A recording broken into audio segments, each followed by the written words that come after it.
That's how we. That's the way it's going to be in the future. We're going to manufacture everything digitally first, and then we'll manufacture it physically. People ask me, how did it start? What got you guys so excited? What was it that you saw that caused you to put it all in on this incredible idea? And it's this.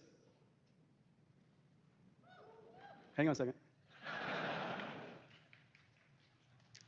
Guys, that was going to be such a moment. That's what happens when you don't rehearse. This, as you know, was First Contact, 2012, AlexNet. You put a cat into this computer, and it comes out and it says, cat. And we said, oh my God, this is going to change everything. You take 1 million numbers, across 3 channels, RGB. These numbers make no sense to anybody. You put it into this software, and it dimensionally reduces it. It reduces it from 1 million dimensions. It turns it into 3 letters, 1 vector, 1 number. And it's generalized. You could have the cat be different cats. And you could have it be the front of the cat and the back of the cat. And you look at this thing and you say, unbelievable. You mean any cats? Yeah, any cat. And it was able to recognize all these cats. And we realized how it did it. Systematically, structurally, it's scalable. How big can you make it? Well, how big do you want to make it? And so we imagined that this is a completely new way of writing software. And now today, as you know, you type in the word CAT, and what comes out is a cat. It went the other way. Am I right? Unbelievable. How is it possible? That's right. How is it possible you took 3 letters and you generated 1 million pixels from it, and it made sense? Well, that's the miracle. And here we are, just literally 10 years later, where we recognize text, we recognize images, we recognize videos and sounds and images. Not only do we recognize them, we understand their meaning. We understand the meaning of the text. That's the reason why I can chat with you. It can summarize for you. It understands the text. It understood, not just recognizes the English, it understood the English. It doesn't just recognize the pixels, it understood the pixels. And you can even condition it between 2 modalities. You can have language, condition image, and generate all kinds of interesting things. Well, if you can understand these things, what else can you understand that you've digitized? The reason why we started with text and images is because we digitized those. But what else have we digitized? Well, it turns out we digitized a lot of things. Proteins and genes and brain waves. Anything you can digitize, so long as there's structure, we can probably learn some patterns from it. And if we can learn the patterns from it, we can understand its meaning. If we can understand its meaning, we might be able to generate it as well. And so therefore, the generative AI revolution is here. Well, what else can we generate? What else can we learn? Well, one of the things that we would love to learn climate. We would love to learn extreme weather. We would love to learn how we can predict future weather at regional scales, at sufficiently high resolution, such that we can keep people out of harm's way before harm comes. Extreme weather cost the world $150 billion.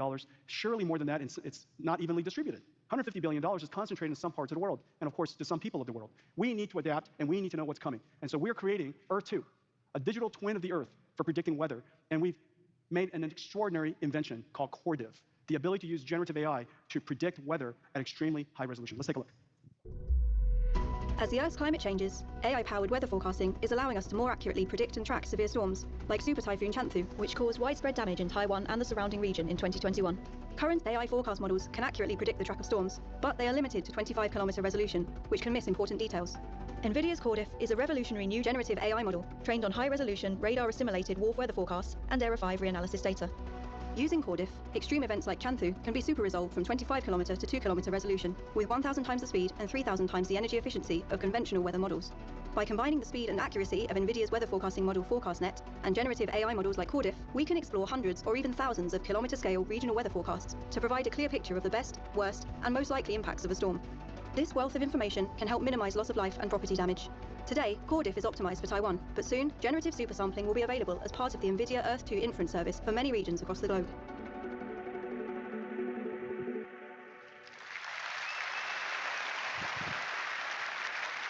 The weather company is the trusted source of global weather prediction. We are working together to accelerate their weather simulation, first principled base of simulation. However, they're also going to integrate Earth 2 CorrDiff so that they can help businesses and countries do regional, high-resolution weather prediction. And so if you have some weather prediction you'd like to do, reach out to the weather company. Really exciting work. Nvidia Healthcare, something we started 15 years ago. We're super excited about this. This is an area where we're very, very proud. Whether it's medical imaging or gene sequencing or computational chemistry, it is very likely that Nvidia is the computation behind it. We've done so much work in this area. Today, we're announcing that we're going to do something really, really cool. Imagine all of these AI models that are being used to generate images and audio, but instead of images and audio, because it understood images and audio, all the digitization that we've done for genes and proteins and amino acids, that digitization capability is now passed through machine learning so that we understand the language of life. The ability to understand the language of life, of course, we saw the first evidence of it with AlphaFold.